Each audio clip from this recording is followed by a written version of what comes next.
It is a question whether I shall live a month. Yet I would rather die under my own roof than in a jail." Holmes rose and sat down at the table with his pen in his hand and a bundle of paper before him. "Just tell us the truth," he said. "I shall jot down the facts. You will sign it, and Watson here can witness it. Then I could produce your confession at the last extremity to save young McCarthy. I promise you that I shall not use it unless it is absolutely needed." "It's as well," said the old man. "It's a question whether I shall live to the assizes, so it matters little to me, but I should wish to spare Alice the shock. And now I will make the thing clear to you. It has been a long time in the acting, but will not take me long to tell. You didn't know this dead man, McCarthy.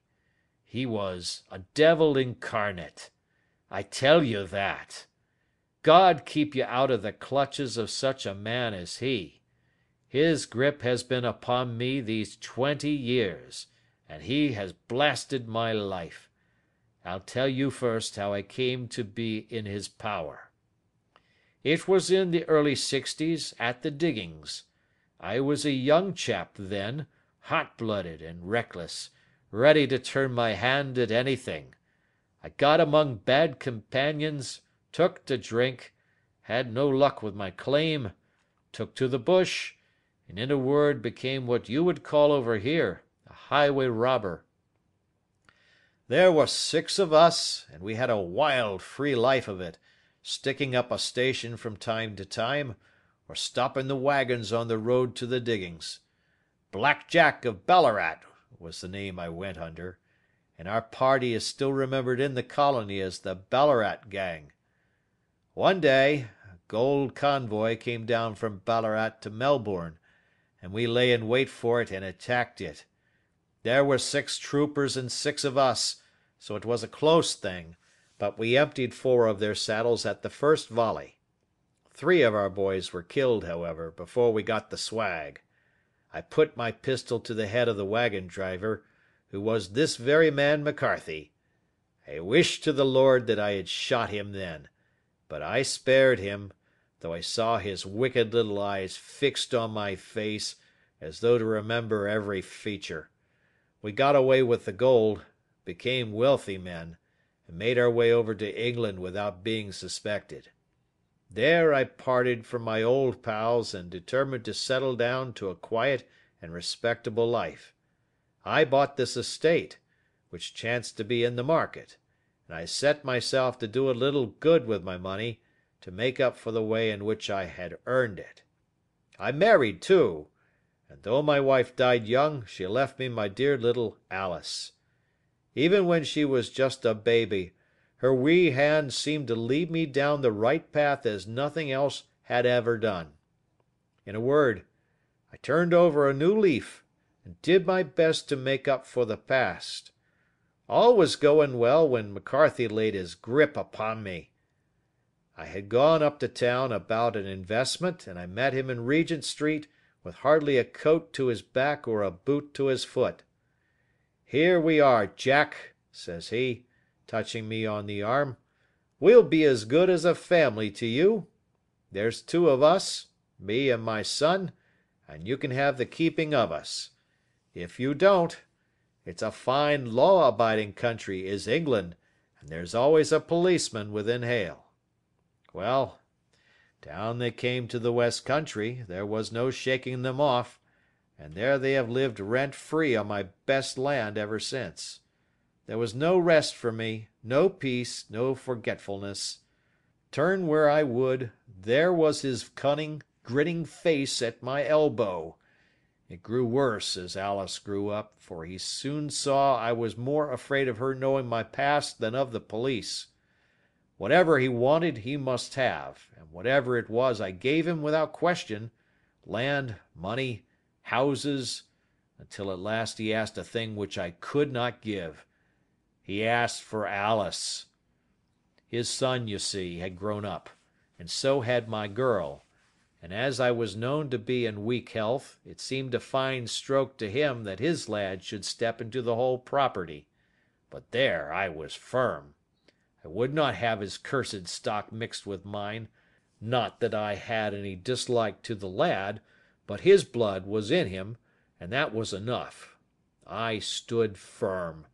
McCarthy threatened. I braved him to do his worst. We were to meet at the pool midway between our houses to talk it over. When I went down there I found him talking with his son, so I smoked a cigar and waited behind a tree until he should be alone. But as I listened to his talk, all that was black and bitter in me seemed to come uppermost.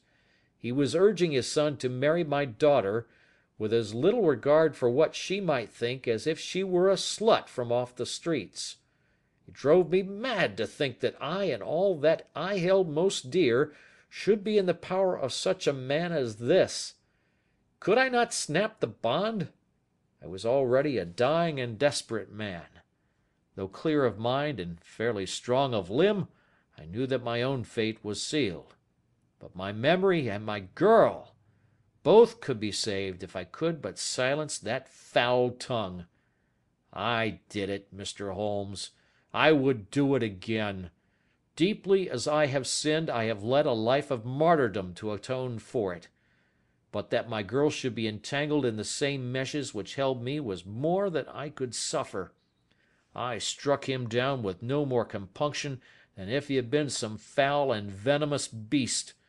His cry brought back his son, but I had gained the cover of the wood, though I was forced to go back to fetch the cloak which I had dropped in my flight. That is the true story, gentlemen, of all that occurred. Well, it is not for me to judge you, said Holmes, as the old man signed the statement which had been drawn out. I pray that we may never be exposed to such a temptation. I pray not, sir. And what do you intend to do? In view of your health, nothing. You are yourself aware that you will soon have to answer for your deed at a higher court than the assizes. I will keep your confession, and if McCarthy is condemned I shall be forced to use it. If not, it shall never be seen by mortal eye, and your secret, whether you be alive or dead, shall be safe with us. Farewell, then, said the old man solemnly. Your own deathbeds, when they come, will be the easier for the thought of the peace which you have given to mine. Tottering and shaking in all his giant frame, he stumbled slowly from the room. God help us, said Holmes after a long silence. Why does fate play such tricks with poor helpless worms? I never hear of such a case as this that I do not think of Baxter's words and say, there, but for the grace of God, goes Sherlock Holmes. James McCarthy was acquitted at the assizes on the strength of a number of objections which had been drawn out by Holmes and submitted to the defending counsel. Old Turner lived for 7 months after our interview, but he is now dead, and there is every prospect that the son and daughter may come to live happily together in ignorance of the black cloud which rests upon their past. End of Adventure 4.